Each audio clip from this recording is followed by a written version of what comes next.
ಬಂಧುಗಳಿಗೆ ವೇಲು ಅವರು ಬಂದು ಒಂದೆರಡು ಮಾತುಗಳನ್ನು ಆಡಬೇಕು ಅಂತ ಹೇಳಿ ಕೇಳ್ಕೊಳ್ತೀವಿ. ಈಗ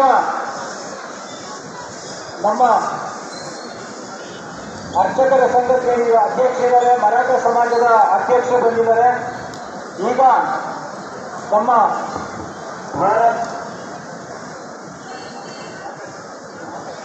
ಈಗ ಈ ವೇದಿಕೆ ಮೇಲಿರ್ತಕ್ಕಂಥ ಪ್ರಮುಖರಲ್ಲಿ ಭಾಷಣ ಮಾಡಬೇಕು ಅಂತೇಳಿ ವಿನಂತಿಯನ್ನು ಮಾಡ್ತೀನಿ. ಜಿ ಆನಂದ್ ಕುಮಾರ್ ಅವರು ತಮ್ಮ ಮಾತುಗಳನ್ನು ಆಡಬೇಕು ಅಂತೇಳಿ ಕೇಳ್ಕೊಳ್ತೀನಿ.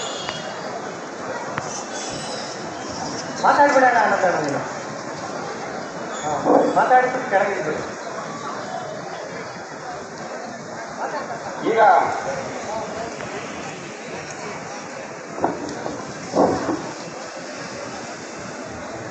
ಈಗ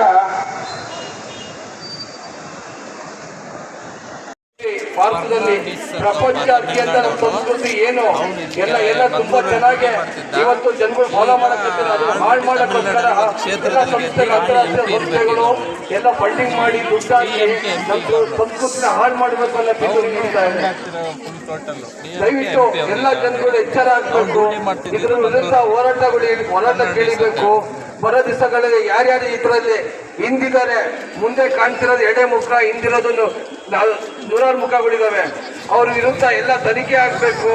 ಫಸ್ಟ್ ತನಿಖೆ SIT ತನಿಖೆ ಮಾಡಬೇಕಾಗಿರೋದು. ಇದರಿಂದ ಯಾರಿದ್ದಾರೆ ಅವ್ರ ವಿರುದ್ಧ ತನಿಖೆ ಮಾಡಬೇಕಾಗಿರೋದು. ಏನು ಧರ್ಮಸ್ಥಳ ಮಂಜುನಾಥ ಸ್ವಾಮಿ ನೋಡ್ಕೊಳ್ತಾರೆ ಎಲ್ಲರಿಗೂ.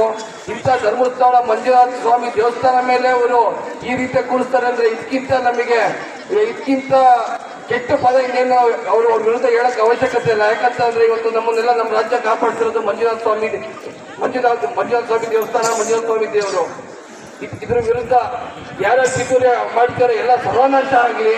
ಅವರಿಗೆ ಮಂಜುನಾಥ ಸ್ವಾಮಿ ತಕ್ಕ ಶಾಸ್ತಿ ಕೊಡಿ ಅಂತ ಹೇಳ್ತಾ ಎಲ್ಲ ಹಿಂದೂ ಸಮಾಜ ಒಂದ್ಗೂಡ್ಬೇಕು. ಹಿಂದೂ ಸಮಾಜ ಇದ್ರ ವಿರುದ್ಧ ಪ್ರತಿಭಟನೆ ಮಾಡಬೇಕು. ಎಲ್ಲ ಬಲ ದಿವಸಗಳಲ್ಲಿ ಒಂದ್ಗೂಡಿ ಅವರ ವಿರುದ್ಧ ತಕ್ಕ ಶಾಸ್ತಿ ಮಾಡಬೇಕು ಅಂತ ಶ್ರೀ ಕ್ಷೇತ್ರ ಧರ್ಮಸ್ಥಳ ಹಾಗೂ ಪರಮ ಪೂಜ್ಯ ಡಾಕ್ಟರ್ ವೀರೇಂದ್ರ ಹೆಗಡೆ ಕುರಿತು ಕೆಲವು ಕಿಡಿಗೇಡಿಗಳು ಸಾಮಾಜಿಕ ಮಾಧ್ಯಮಗಳಲ್ಲಿ ಅವಹೇಳನಕಾರಿಯಾಗಿ ಮಾತನಾಡಿ ಸುಳ್ಳು ಅಪಪ್ರಚಾರಗಳನ್ನು ಮಾಡಿ ಕ್ಷೇತ್ರದ ಬಗ್ಗೆ ಹಾಗೂ ಪೂಜ್ಯರ ಬಗ್ಗೆ ಹಾಗೂ ಹಿಂದೂ ಧಾರ್ಮಿಕರ ಶ್ರದ್ಧಾ ಕೇಂದ್ರಗಳ ಮೇಲೆ ತಪ್ಪು ಅಭಿಪ್ರಾಯ ಮೂಡಿಸುವ ವ್ಯವಸ್ಥಿತ ಒಳಸಂಚು ನಡೆಸುತ್ತಿದ್ದಾರೆ.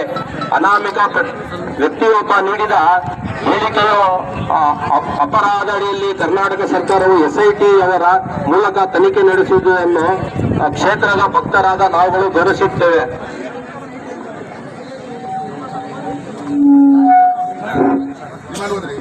ಹಾಗಾಗಿ ಈ ತನಿಖೆ CBI ಕೇಂದ್ರ ತನಿಖಾ ತಂಡಕ್ಕೆ ವಹಿಸಿ ಸೂಕ್ತ ತನಿಖೆಯನ್ನು ನಡೆಸಿ ಇವರ ಮೇಲೆ ಕಾನೂನು ಕ್ರಮ ಕೈಗೊಳ್ಳುವಂತೆ ಕೋಟ್ಯಾಂತರ ಭಕ್ತರ ನಂಬಿರುವ ಈ ಕ್ಷೇತ್ರಕ್ಕೆ ಅಪಪ್ರಚಾರ ಮಾಡುತ್ತಾ ಸಾಮಾಜಿಕ ಮಾಧ್ಯಮಗಳಲ್ಲಿ ಸಾಮಾಜಿಕ ಜಾಲತಾಣದಲ್ಲಿ ಸುಳ್ಳು ಸುದ್ದಿಯನ್ನು ಹಬ್ಬಿಸುತ್ತಿರುವ ವಿರುದ್ಧ ಕ್ರಮ ಕೈಗೊಂಡು ಸುಳ್ಳು ಸುದ್ದಿಗಳನ್ನು ಸಾಮಾಜಿಕ ಜಾಲತಾಣದಲ್ಲಿ ಬಿತ್ತಿರುವಂತೆ ಕ್ರಮ ಕೈಗೊಳ್ಳಬೇಕೆಂದು